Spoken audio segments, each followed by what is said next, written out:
بسم اللہ الرحمن الرحیم۔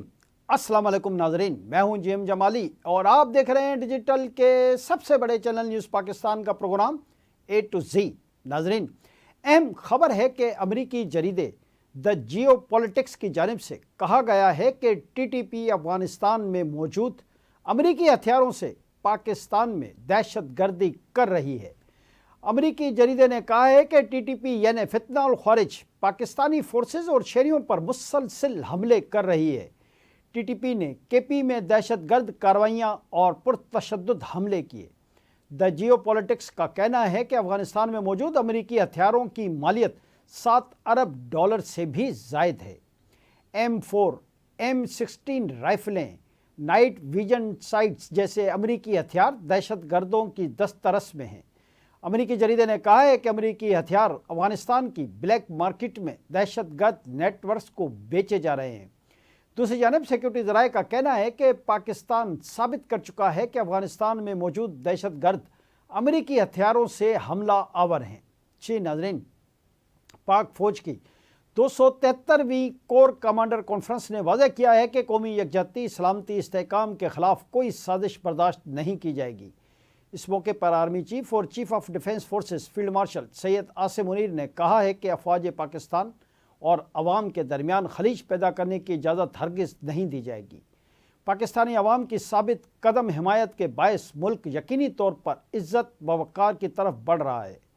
کور کمانڈر فورم کے شرکاء نے کہا کہ بھارتی سپانسرڈ دہشت گردوں، ان کے سہولت کاروں اور معاونین کے ساتھ فیصلہ کن اور بغیر کسی رعایت کے نمٹا جائے گا۔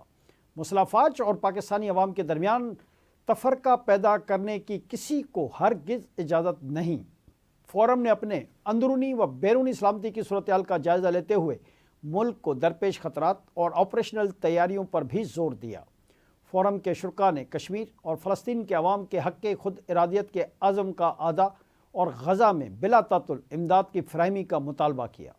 فورم نے حالیہ دہشت گردی کے واقعات میں جانوں کا نذرانہ پیش کرنے والوں کو خراج عقیدت بھی پیش کیا۔ آئی ایس پی آر کے مطابق فورم نے غیر ملکی ایما پر دہشت گردی کے فروغ کے خلاف مادر وطن کا دفاع کرنے والوں کو خراج عقیدت پیش کیا۔ آئی ایس پی آر کے مطابق چیف آف ڈیفنس فورسز نے سید عاصم منیر نے پاکستان کی مسلح افواج کی غیر متزلزل جرأت، پیشہ ورانہ مہارت اور قربانیوں کو زبردست خراج تحسین پیش کیا۔ آئی ایس پی آر کے مطابق آرمی چیف نے ملک بھر میں انٹیلیجنس پر مبنی انسداد دہشت گردی کارروائیوں میں افواج پاکستان کی کاوشوں کو بھی سراہا۔ فورم نے دہشت گردی، جرائم اور سیاسی مفادات کے درمیان گٹھ جوڑ کو یکسر مسترد کرتے ہوئے کہا کہ قومی یکجہتی، سلامتی اور استحکام کو نقصان پہنچانے کی کسی کو بھی اجازت نہیں دی جائے گی۔ فورم نے بلوچستان حکومت کے خصوصی ترقیاتی اقدامات کو سراہا اور کہا کہ یہ اقدامات سماجی روابط کے ذریعے گورننس سے جڑے دہشت گردی کے عوامل کا خاتمہ کرتے ہیں۔ شرکاء نے پائیدار امن استحکام یقینی بنانے کے لیے دیگر علاقوں میں بھی ایسے اقدامات کی ضرورت پر زور دیا اور کشمیری عوام کے حق خود ارادیت اور ان کی جائز جدوجہد کے لیے پاکستان کی ثابت قدمی کا اعادہ کیا۔ شرکاء کانفرنس نے مسئلہ فلسطین پر پاکستان کے اصولی موقف کی بھی توثیق کی۔ فورم کے شرکاء نے غزہ میں فوری جنگ بندی، بلا تعطل امداد کی فراہمی اور آزاد فلسطینی ریاست کے قیام کا مطالبہ کیا۔ کانفرنس کے اختتام پر آرمی چیف نے کور کمانڈرز کو آپریشنل تیاری، نظم و ضبط، تربیت، نئی جدتیں، میدان جنگ میں پیشہ ورانہ مہارت کا اعلیٰ ترین معیار برقرار رکھنے کی ہدایت کی۔ جی ناظرین، دوسری جانب پی آئی اے کی نجکاری کے حوالے سے اہم خبر یہ ہے کہ فوجی فرٹیلائزر بھی پی آئی اے خریدنے والے عارف حبیب کنسورشیم میں شامل ہو گئی ہے۔